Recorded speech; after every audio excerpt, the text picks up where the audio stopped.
Hello दोस्तों, कैसे हैं आप सब। उम्मीद करता हूँ सभी अच्छे होंगे, अच्छा कर रहे होंगे। आप सभी का अपने यूट्यूब चैनल E4U पर बहुत बहुत स्वागत है। मैं एक बार फिर से आप सभी के बीच में एक अपडेट के साथ हाजिर हूँ। तो उस अपडेट के बारे में बात कर लेते हैं। दरअसल वो अपडेट है कि मैंने आप सभी को एक वीडियो प्रोवाइड किया था कल की डेट में, जो इंटेलिजेंस ब्यूरो के द्वारा 2 पोस्ट्स पे वैकेंसीज़ रिलीज़ की गई हैं, सिक्योरिटी असिस्टेंट और MTS की पोस्ट पर। तो उसके बारे में कल मैंने एक वीडियो के माध्यम से आपको अपडेट कर दिया था और मैंने बोला था कि उसमें जो भी उसका सिलेबस है और क्वालिफ़िकेशन क्राइटेरिया है, जितनी भी चीज़ें उसमें मेंशन है, एज रिलैक्सेशन है, फ़ीस को लेके है, नेगेटिव मार्किंग के बारे में बात करनी थी, और उसमें आपके कितने टीयर्स में एग्ज़ाम हो रहे हैं, कैसे कैसे एग्ज़ाम्स हो रहे हैं, आपका सिलेबस क्या है, सिलेबस में पैटर्न कुछ चेंज है कि नहीं है, इसके बारे में जो भी डिटेल में बात करनी थी, इस पर मैं एक पर्टिकुलर वीडियो आपको प्रोवाइड करने के लिए बोला था। तो ये वीडियो उसी के लिए है।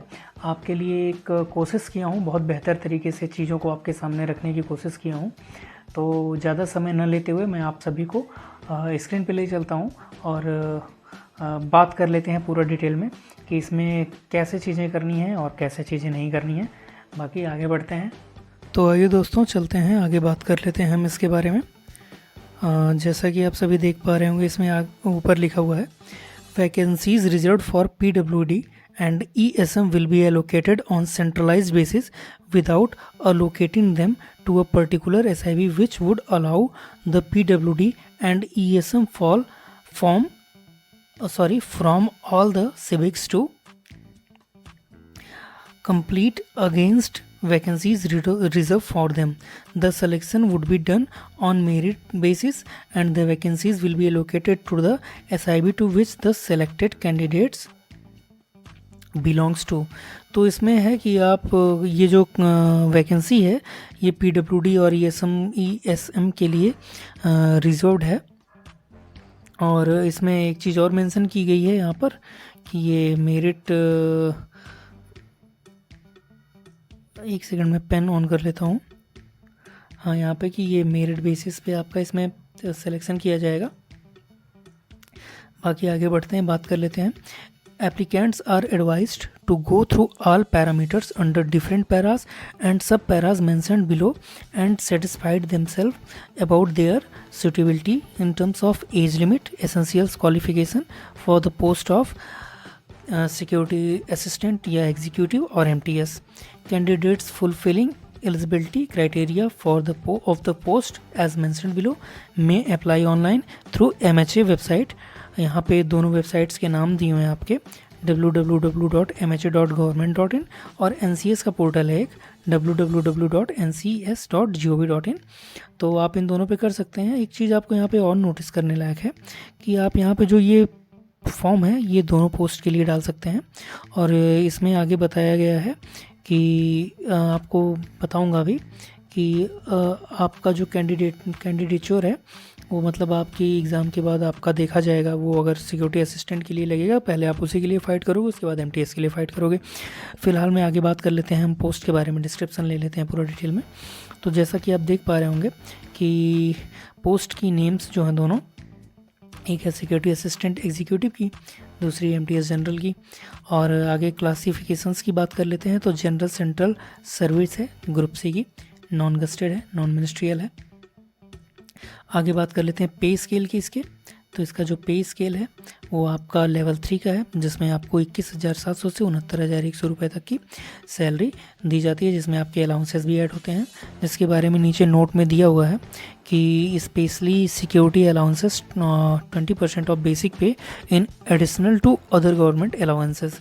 तो आपको अदर गवर्नमेंट अलाउंसेस के साथ साथ आपको 20% का एडिशनल इसमें ये अलाउंस मिलेगा। और cash compensation in lieu of duty perform on holiday subject to a ceiling of 30 days. तो आपको इसमें कैश कंपनसेशन भी रहेगा, आपकी ड्यूटी जो 30 दिन की रहेगी उसमें। और इसमें एसेंशियल्स क्वालिफिकेशंस की बात कर लेते हैं। तो आपको मैट्रिकुलेशन होना चाहिए रिकॉग्नाइज बोर्ड से, आपका डोमिसाइल सर्टिफिकेट होना चाहिए उस स्टेट से जहाँ से आप फॉर्म को फिल कर रहे हैं, और आपको वहाँ की लोकल लैंग्वेज के बारे में भी जानकारी होनी चाहिए, जैसा कि इनके टेबल ए में बताया गया है। और आगे बात कर लेते हैं आपको दिया हुआ डिज़ायरेबल क्वालिफ़िकेशन के बारे में। तो field experience in intelligence work, तो आपको थोड़ा फील्ड एक्सपीरियंस की बात इसमें कही गई। खैर इसके लिए आपको ज़्यादा परेशान होने की ज़रूरत नहीं है। एज लिमिट आपका सिक्योरिटी असिस्टेंट के लिए 27 ईयर्स रखी गई है। एमटीएस के लिए आपके 18 से 25 वर्ष रखी गई है। एमटीएस की जो सैलरी का वो रखा गया है वो लेवल 1 की है, 18,500 से लेकर 56,900 रुपये तक, प्लस आपके अलाउंसेस भी रहेंगे इसमें। आगे बढ़ते हैं, बात कर लेते हैं कि इसमें एज की बात की गई है, उसके लिए जितनी भी क्राइटेरियाज बनाई गई हैं उसके बारे में डिटेल में दिया गया है, किसको एज रिलैक्सेशन किस किस बेसिस पे मिलेगा। तो आगे हम बात कर लेते हैं। Upper age limit is relaxable for 5 years to SC/ST candidates and 3 years for OBC candidates. अब इसमें भी शर्तें हैं कुछ। Upper age limit is relaxable for department candidates up to 40 years age who have rendered 3 years of regular and contributes service. तो इसमें दिया होगा कि जिन्होंने जो 40 साल से ऊपर के होंगे और उन्हें क्या कहते हैं, उन्होंने 3 साल तक इसमें किया होगा, ड्यूटी की होगी, अपनी ड्यूटी दी होगी, तो उनके लिए ये रहेगा। और फिर दिया हुआ है थर्ड लाइन में, this relaxation is applicable only for central government civilians. Central government civilian employees के लिए, सिविल पोस्ट के लिए एप्लीकेबल और एंड नॉट एप्लीकेबल है उनके लिए जो वर्क करते हैं PSU ऑटोनॉमस, ये यहाँ पर दिया हुआ ऑटोनॉमस या स्टैट्यूटरी बॉडीज़ के साथ। तो ये जो इसके कहने का मतलब है कि जो सेंट्रल गवर्नमेंट के एम्प्लॉई हैं उनके लिए इसमें रिलैक्सेशन दिया हुआ है। और आगे बात कर लेते हैं, age limit relaxable up to age of 35 years of general candidates, up to 40 years of SC/ST in case of widows, divorce women and women judicially separated from their husband and not remarried. तो इसमें बताया गया है कि जो भी क्या कहते हैं विधवा हैं, डिवोर्स्ड हैं या जुडिशली उनका केस चल रहा है हस्बैंड के साथ उनका शादी को लेके, या रीमैरिड नहीं है या नवविवाहित या पुनर्विवाहित नहीं है, तो उनके लिए दिया हुआ है।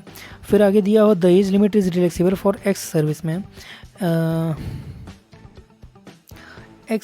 As well for the children dependents of victim of riots of 2002 in Gujarat and Sikh riots of 1984 as per the government instruction in the regard issued from the time to time।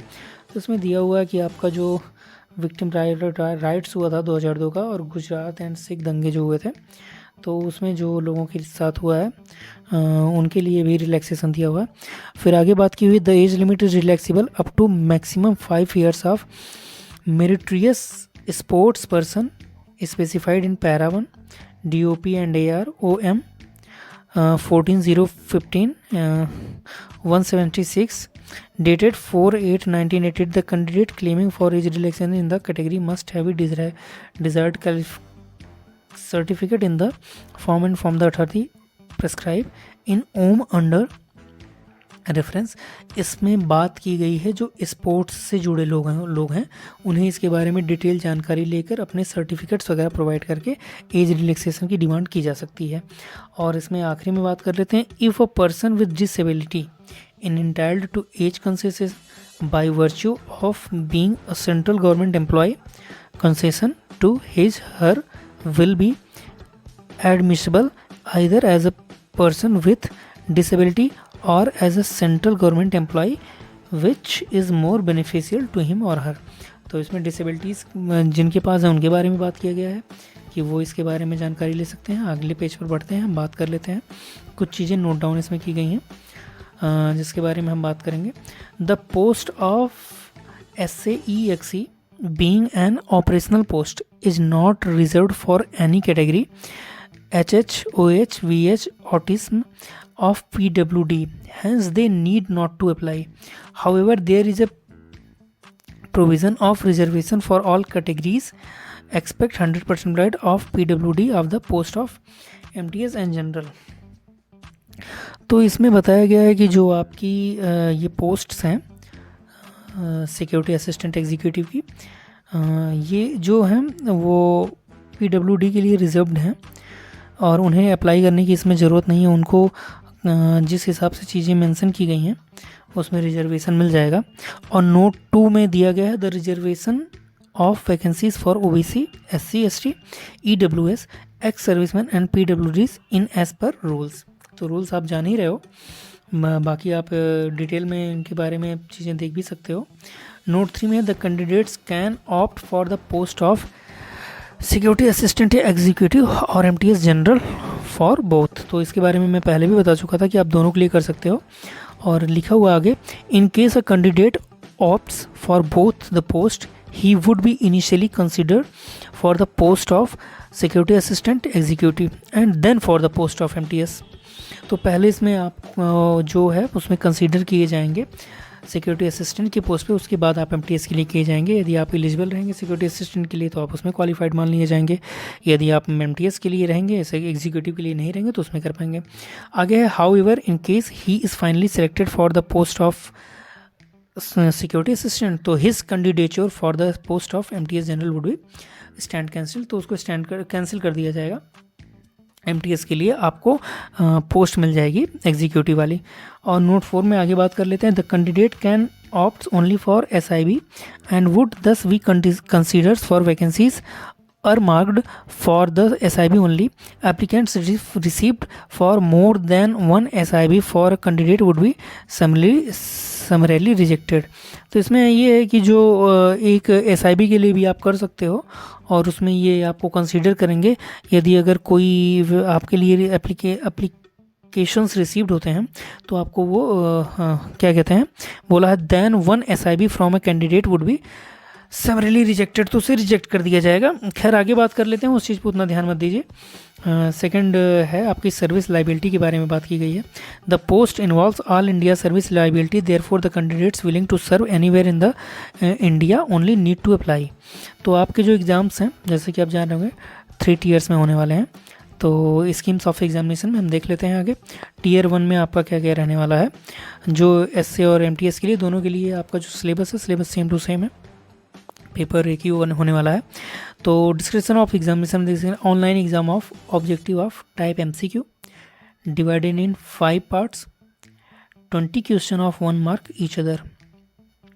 आपका general awareness, quantitative aptitude और numerical analytic, logical ability and reasoning, English language, general studies होने वाली है।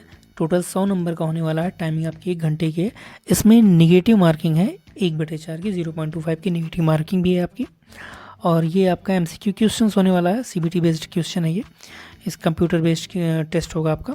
इसके बाद आपके tyre 2 में ध्यान देने वाली बात ये है कि आपका टायर 2 तो है 50 नंबर का, जिसमें से इसका एक सेक्शन आपका होने वाला है offline exam of descriptive type का, 40 नंबर का 1 घंटे का पेपर होने वाला है आपका, जिसमें translation of the passage of 500 words from local language dialect to English and vice versa. तो आपको इसमें एक 500 वर्ड्स का लोकल लैंग्वेज में ट्रांसलेशन करने को दिया जाएगा और वाइस वर्सा करने को दिया जाएगा। बाकी इसके जो 40 नंबर के बाद बच रहे 10 नंबर के, तो उसके लिए इसमें मेंशन किया गया है कि उस एग्ज़ाम को आपको टीयर 3 के वक्त उस 10 मार्क्स के पार्ट ऑफ टीयर 2 के एग्ज़ाम को आपको spoken ability to be assessed at the time of tier 3 exam, interview and personality test. तो जैसा आप देख पा रहे हैं आपका टीयर 3 का जो है ये सिर्फ और सिर्फ होने वाला है सिक्योरिटी असिस्टेंट एग्जीक्यूटिव की पोस्ट पे सेलेक्टेड बंदों का होगा, जिसमें आपका इंटरव्यू होगा, पर्सनैलिटी टेस्ट होगा 50 नंबर का। इसी के साथ आपका ये वाला टेस्ट भी ले लिया जाएगा। सिर्फ आपकी स्पोकन एबिलिटी इसमें 10 नंबर की चेक की जाएगी, बाकी आपको इसमें क्वालिफाई ही करना होगा, जिसके बारे में हम आगे बात कर लेते हैं, चीज़ें मेंशन की हुई हैं। आगे बढ़ते हैं, देख लेते हैं। तो इसमें मेंशन किया गया है जो आपका सीबीटी है, आपकी सीबीटी का जो कट ऑफ है वो मेंशन किया गया। The cut off marks out of 100 in tier 1 exam would be unreserved के लिए 35%, ओबीसी के लिए 34% और आपके SC ST के लिए 33, EWS के लिए 35। All EX serviceman would be treated in their own category wise unreserved, OBC SC/ST, EWS। तो इसमें दिया हुआ है आपको कि जनरल के लिए 35 नंबर्स लाने होंगे, OBC के लिए 34 नंबर और SC/ST के लिए 33, EWS के लिए 35 नंबर्स लाने होंगे और आप अपनी कैटेगरी में ही क्या कहते हैं ट्रीट किए जाएंगे। आप ये इतने मार्क्स अगर आप ला रहे हो CBT में तो आप सेकंड एग्ज़ाम्स के लिए क्वालिफाइड होगे, Tier 2 के लिए एग्जाम क्वालिफाइड होगे। हालांकि Tier 2 आपका तो क्वालिफाइंग एग्ज़ाम है, क्योंकि इसमें देखिए the Tier 2 exam is qualifying in nature. तो qualifying marks in Tier 2 is 20 out of 50। ये 20 आउट ऑफ 50 आपका होगा सिक्योरिटी असिस्टेंट के लिए और 16 आउट ऑफ 40 होगा MTS। तो इसमें आपका है टोटल 50 नंबर का Tier 2 है आपका, जिसमें आपका एक वो ट्रांसलेशन होने वाला है और दूसरा आपका होने वाला है स्पोकन इंग्लिश का टेस्ट। तो इसमें 50 में आपको 20 नंबर गेन करने हैं। और MTS के लिए आपको जो दोनों आपका एग्ज़ाम होने वाला है, जिसमें दोनों नहीं होने वाला आपका, क्योंकि जो 10 नंबर का एग्ज़ाम है और Tier 3 के एग्ज़ाम के साथ ये हो रहा है 50 नंबर के साथ वो 10 नंबर का, वो सिर्फ आपका इसके लिए हो रहा है, सॉरी कहाँ है ये, इसके लिए हो रहा है सिक्योरिटी असिस्टेंट के लिए। तो MTS वालों के लिए सिर्फ जो Tier 2 होगा वो सिर्फ 40 नंबर का ही रहेगा, क्योंकि उनका स्पोकन का नहीं होने वाला है। तो उसमें आपको 16 नंबर बस ले आने होंगे। आप अगर CBT में 35, 34 अपनी कैटेगरी वाइज 35 ले आ रहे हैं तो आप Tier 2 के लिए क्वालिफाइड माने जाएंगे। और Tier 2 में यदि आप सिक्योरिटी असिस्टेंट के लिए दे रहे हैं तो आपको 50 में 20 नंबर Tier 2 में ले आना है, और आप MTS के लिए बैठ रहे हैं तो 40 में 16 नंबर आपको ले आना है। ये है पूरी डिटेल। और अप्लाई करने के लिए इनकी वेबसाइट बताई गई है, जिसके बारे में हम पहले भी बात कर चुके हैं। और इस 21 तारीख से स्टार्ट हो चुका है, 10 फरवरी तक लास्ट डेट हो जाएगी इसकी। और इसकी एग्ज़ाम फ़ीस की बात कर लेते हैं। तो एग्ज़ाम फ़ीस जो इसकी हैं आप देख सकते हैं 50 रुपये हैं अदर कैटेगरीज़ के लिए, और जनरल EWS और OBC के लिए 450 रखी गई है, जिसमें बताया गया है कि आपको बैंक चार्जेस भी अप्लाई हो सकते हैं इस पर। तो ये पूरी डिटेल थी इसके बारे में। उम्मीद करता हूँ आप सभी को वीडियो अच्छी लगी होगी। यदि वीडियो अच्छी लगी हो, उम्मीद है दोस्तों आप सभी को वीडियो ज़रूर पसंद आई होगी। और यदि वीडियो पसंद आई हो तो चैनल को सब्सक्राइब कर लीजिए, वीडियो को लाइक करिए और ज़्यादा से ज़्यादा लोगों में शेयर करिए, ग्रो करने में हेल्प करिए। आप सभी का वीडियो के अंत तक बने रहने के लिए बहुत बहुत धन्यवाद। आप सभी का दिन शुभ हो।